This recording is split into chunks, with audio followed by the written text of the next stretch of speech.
Welcome back to Meg's Mysteries. Hope you enjoy this new one. The Spy Among Us, Technology. House hunting is so overwhelming, but it's exciting at the same time. I was finally doing a job I always wanted to do, and I was my own boss. I was making outrageous money, so I decided it's time to start looking for my dream home. I got in touch with my father's friend, Matt Green, a realtor, and he's my new agent. We'll start looking this week. I can't wait. The day's finally here, and Matt had several houses to show us. I gave him my desires for a modern home with all the new updated gadgets. He had 5 houses that he thought that I would like, and it would meet my requirements. So my boyfriend David met me at the first house. It was nice and very expensive, but money's no object. House just didn't look like it would be for me. It just didn't feel right. So we went to the other 3. No luck. At the 4th house, it was okay, but it's still not up to my standards, and the area was just too busy. I wanted a modern house, but not close to other houses. I needed my space. I know I'm picky, but it has to be the right one. I'm planning to live here for the rest of my life. One chance to find a happy home. Matt said, I have one more. It's just what I think you wanted. I saved it for the last. But it's pretty far away from civilization. I told him that's exactly what I asked for. He said it's very high priced, brand new, and the builder is a technology genius. Actually, he invented all the updated appliances and gadgets, and the house system is on top of the line. There's nothing like it. We went, and I fell in love with it. David was a little leery, but if I loved it, it was okay with him. So now, Tessa Gordon was a new homeowner of 2501 Forge Road, Nevada. The only house on a private road, 15 miles from the nearest town. But I didn't care. I worked at home, and what a home it was. Desert and mountains all around us. The house was a self-sufficient, solar-powered earth house that would last for about 100 to 1,000 years. Back to nature with all the new technology advances. A place to work and live. I'm a writer, and I just sold my latest murder series, and they're making it into a TV series now. I have a lot of success with all my books, but Murders of the Past hit it big, and so did I. A month later, I moved in with my cat, Bass. I loved it, and my cat not so much. David travels all over for work, but he'll also join us. But he said, this is your home, make it your own. He's not disturbed that I'm so far away from people and way out in the desert with just a cat. The security system is like no other. The system is called Brian. The builder and inventor, Mr. James Hartgrove, insisted the best technology, and he named it after his son. Brian does it all with my voice command. He adjusts lights, turns appliances on and off, temperature control, water plants, even cooks and cleans, just with the sound of my voice. I just say, Brian, what shall we have for dinner? He suggests something, and voila, it's done. I just put it on my menu. What a great system. Food meals are delivered once a month. Brian does the rest. The system is like a big refrigerator and a freezer. You select what you want, and it's like an old New York automat. Food is on conveyors and little apartments, so you can just choose what you want. This gives me time to devote to my writing and creating new storylines. How did I ever live without Brian? This is truly the house of the future. Bass doesn't feel at home here. She's very spooked by it all. But she'll finally accept it because I love it. I have her here for about 3 years, I have her. David had bought her for me. We were celebrating my first book sale of Death of the Kings. He was gone so often, and he knew I loved cats. So he surprised me with an Egyptian Mao.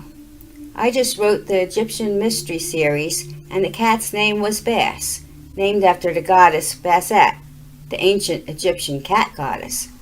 She was just like her, and she was in my story, and she was the one that solved the mysteries. She was quite expensive, but David got a good deal and knew she was the cat for me. A typical day at Casa de Gordon, Brian saying, "Good morning, Tessa. Time to wake up to a new day." Then the shutters and blinds all over the house would open. Bright lights to wake up to. Then the shower or bath, which I programmed the night before, would turn on with the perfect temperature. My clothes all picked out on a rotary rack, all programmed by me on the computer and Brian's system. I just had to dress myself. Food and coffee ready for breakfast. A robotic arm takes it out of the food center, microwaves it just right. Coffee pot automatically turns on. All I have to do is pour a cup and pop out the food. It does everything but eat it for me. Bassett's food and water are always filled, and litter box is always clean. She still doesn't like it. This 2022 home in the future is all that it was said it would be. All I have to do is get writing and no more household worries for me to think about. Brian has it covered. Did I mention the beautiful indoor garden, all self-sustained and watered by Brian's automatic water system and weed control? Dinner is always planned and ready when I want it. I just command dinner and Brian does the rest. He calls me, "Dinner is ready." Also, we have an automatic cleaning service. It kind of reminds you of that classic cartoon, The Jetsons. David will be coming home tonight. I programmed a romantic dinner for 2. Brian said, "I will make it a special night for romance." I thought, boy, he's getting very personal for just a home system. David came home and we had a lovely dinner and his favorite bottle of wine. Bass still doesn't adjust to it. She doesn't like the new way of life, and she told us in her way she was not pleased. She ran all over, jumped up on the furniture, cried out, hissed at everything. Her hair stood up on her back. David said, "What's up with her? Is she always like this?" I said, "No, but she's not happy with the house. But she'll get used to it eventually." So I went to get another bottle of wine, and I heard David tell Bass, "I don't like it either. This Brian system gives me the creeps too. He seems to know too much, almost like he's spying on everything we do." Bass mewed and said in her cat way, "I know exactly what you mean. He even knows when I pooped.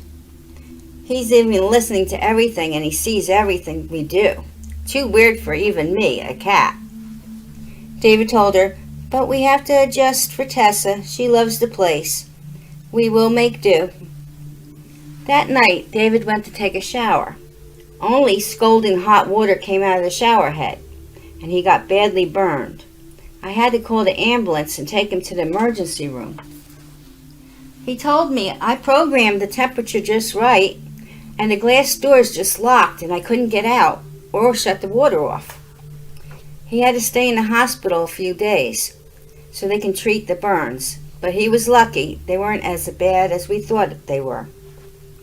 He told me, "You go home. You can see me in the morning." When I got home, Bass was lying on the floor by the front door. Looked like she was trying to get out. I called the vet and took her right in. He said she was poisoned, but I got there just in time. She'll be all right. He told me to get the food and water from her dishes and bring it to him for testing. So I did. He tested the water, that was fine, but the food had castor oil plant seeds in it, poisonous to animals and to some humans. How could that be?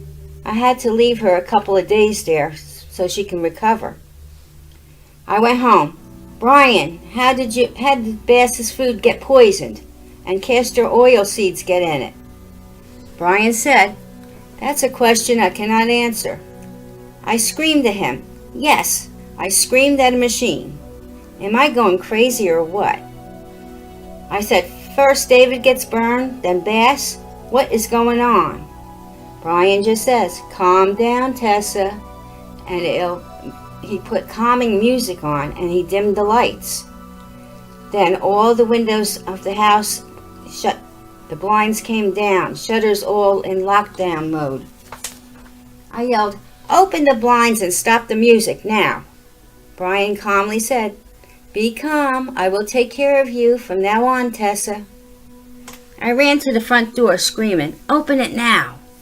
Brian just said, calm down.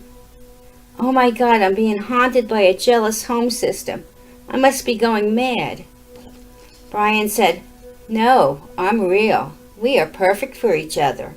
I know your every needs, and we will be happy. Now the cat and David are no longer in our lives. How can I override this system? I ran to the control panel and tried to open it, but I got electric shock. I screamed, stop it, Brian. Turn off all the locks and let me out. Brian said, I can't do that, Tessa. I was trapped for 2 days. No phone, no computer, only Brian, telling me to calm down and relax. The vet and David tried to call and got no answer. So David took a taxi home even before they wanted to release him. My car was still there, but I was nowhere in sight. All the windows and doors were in lockdown mode. David panicked and went to the realtor to get the information from the builder, how to override the system and get in. Turns out the builder just died that week, but his partner had the plans and all his notes. So now they can turn off this security system and open up the house. They did. Brian's last words to me were, I'm dying again. Goodbye, Tessa. The doors and windows opened, and I ran to David's open arms. What happened? He said. He read all the plans and notes from the builder. It was his dead son energy that was put into the Brian system. Somehow he programmed the energy into the technology system, so his son would live forever. No one knows how he did it. He was just a mad genius. So we picked up Bass. She was going to be fine. We sold the house back to the partner. He gave us all the money back with no complaint. He knew how traumatic it was for us. We moved and never went back. The house is still on the market, cheap, but no buyers as yet. Technology, you can have it. Maybe this will be a great story for one of my books in the future, but for now, it's just too close to home for us. And who would believe it? Would you? So beware of your electronics when they start listening, talking, and spying on you. They may just take over your lives. All that technology, is it worth it? What do you think?